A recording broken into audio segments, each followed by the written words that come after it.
Alors, le corrigé du numéro 24, page 105. Donc, vous aviez deux fonctions affines définies par P de x égale moins 3x plus 7, Q de x égale 2x moins 3. Il fallait commencer par les représenter toutes les deux dans un même repère orthonormé pour avoir une idée des coordonnées de leur point d'intersection. Alors, juste un petit point de vocabulaire. Repère orthonormé, c'est le repère que vous tracez habituellement. C'était ortho, c'est la notion d'angle droit. Donc, les deux axes doivent être perpendiculaires. Normé, c'est-à-dire qu'il faut prendre la même unité sur les deux axes. Voilà. Donc, c'est en général celui qu'on trace le plus souvent. Donc, on va commencer par tracer rapidement les deux représentations graphiques. Alors, je vous rappelle le principe, quand on veut tracer la représentation graphique d'une fonction affine, on sait qu'on va obtenir une droite. Pour tracer cette droite, on va avoir besoin de placer 2, voire 3 points. Moi, je vais en placer 3. Et donc, pour les avoir, on va avoir besoin, donc on va faire notre tableau de valeur, on va préparer notre tableau de valeur.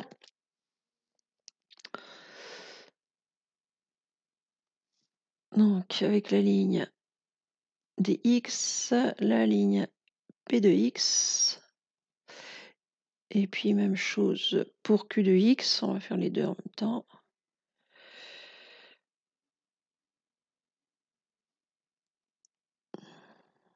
Et donc, on va préparer pour avoir 3 points.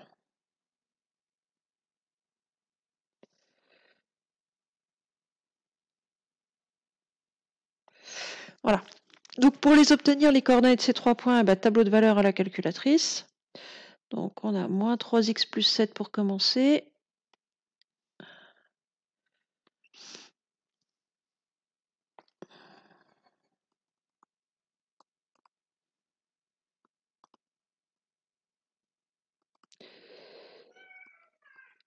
Alors, la fonction, donc, moins 3x plus 7.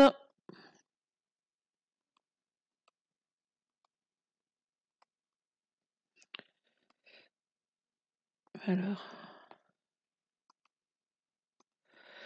le tableau. Donc, je vais aller chercher 3 points. Je ne vais pas m'embêter avec des trop grands nombres.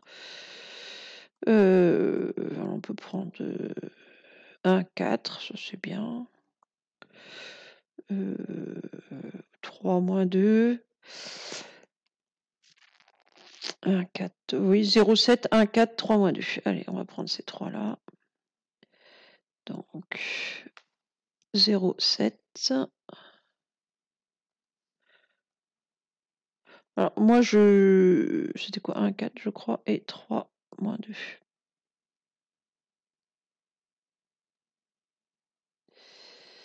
J'ai pris ces 3-là, on n'est pas obligé de prendre ces 3-là. Hein. Je vais tout de suite faire ce pour Q. Donc, 2x moins 3. Alors, hop là. Ma fonction. Je veux la fonction, cette fois-ci, 2x moins 3.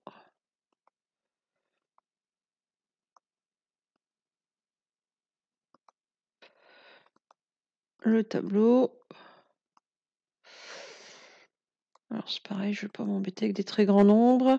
0 moins 3, 1 moins 1, par exemple. Et puis, on peut prendre ces 3-là. 0 moins 3, 1 moins 1, 3, 3. Ça va être facile à placer. Donc, 0 moins 3, 1 moins 1, 3, 3. Donc, 0 moins 3, 1 moins 1 et 3, 3. Et puis maintenant, je peux préparer mon repère. Alors, il faut que je monte ici jusqu'à 7. Je descends jusqu'à moins 3. Pour les abscisses, je fais un peu ce que je veux. J'ai pris les mêmes abscisses pour les deux. Alors, on y va. Et il faut monter jusqu'à... Ouais, il faut que j'aille de moins 3 à 7. Ok, donc il me faut un peu de place.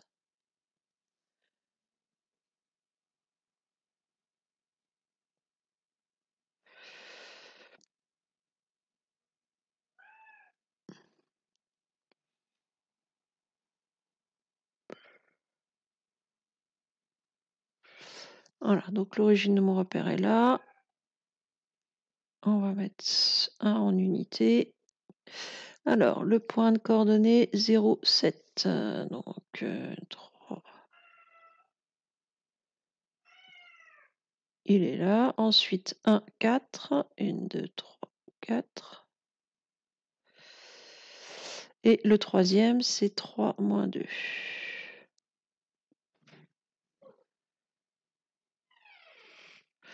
Voilà. Ensuite, je trace la droite.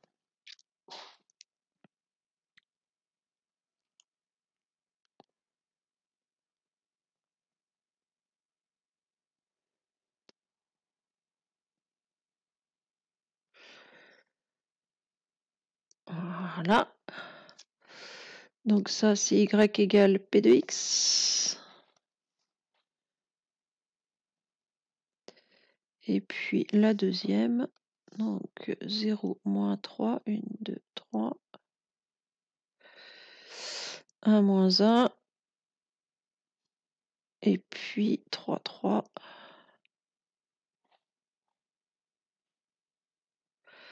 Voilà, et on trace.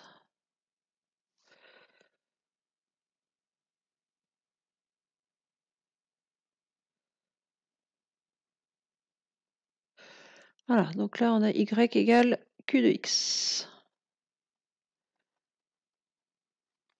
Voilà, on vous demandait de conjecturer, c'est-à-dire d'émettre une hypothèse sur les coordonnées du point d'intersection.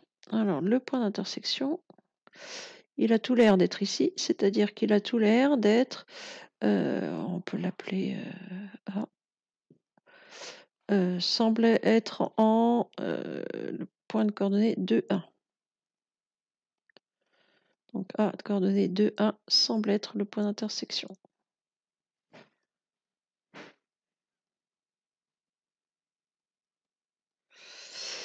Et maintenant, il faut prouver que c'est lui. Alors, comment on va prouver que c'est lui?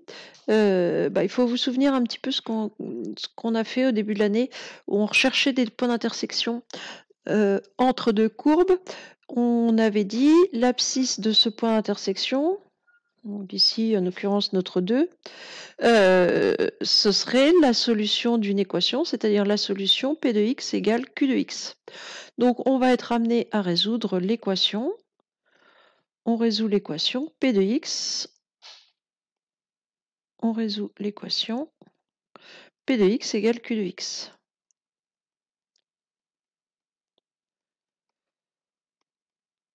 C'est-à-dire, alors on va essayer de ne pas se tromper dans l'énoncé, moins 3x plus 7 égale 2x moins 3.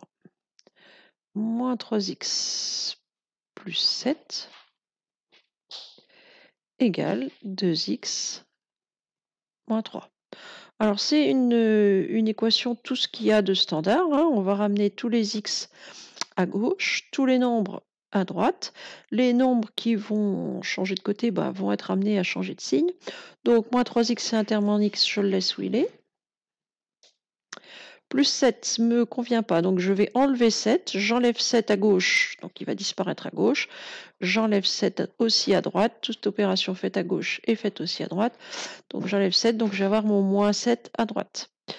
Ensuite, je franchis le égal, le 2x ne me convient pas ici, j'enlève 2x, donc j'enlève 2x à droite et j'enlève 2x à gauche. Le moins 3, c'est un nombre, il est tout à fait bien où il est. Je me retrouve à gauche avec moins 3x moins 2x, c'est-à-dire moins 5x. Et à droite avec moins 7 moins 3, qui vaut moins 10. Et pour finir, j'ai moins 5x, je veux x.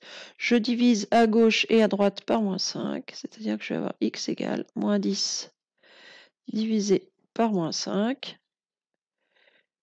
qui vaut 2. Donc je sais que mon point d'intersection a bien pour abscisse 2. Alors maintenant, pourquoi 1 ? Comment je vais retrouver ce 1 ? Ce 1, c'est l'ordonnée de mon point. Et comme on est sur des représentations graphiques de fonctions, les ordonnées, ce sont les images.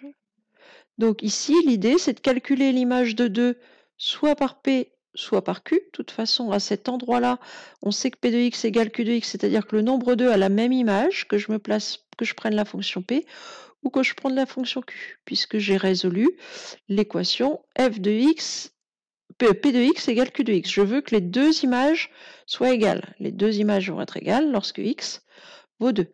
Donc lorsque x vaut 2, je remplace x par 2 dans une des deux formules. Alors les deux formules, peut-être que Q est plus sympathique. 2x moins 3, moins de sigma, je ne sais pas. Donc on va calculer Q de 2. Donc ça va être 2 fois 2 moins 3, c'est-à-dire 4 moins 3 égale 1. Une remarque, hein, si vous aviez pris P, vous auriez fait le calcul moins 3 fois 2 qui vaut moins 6, et moins 6 plus 7, vous trouviez aussi 1. Donc peu importe, c'est vous qui choisissez la fonction que vous utilisez. Donc on retrouve bien les coordonnées de A.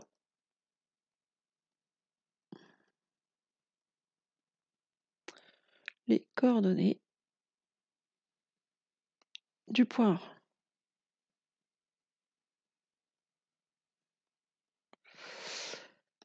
Voilà pour cet exercice, c'est tout.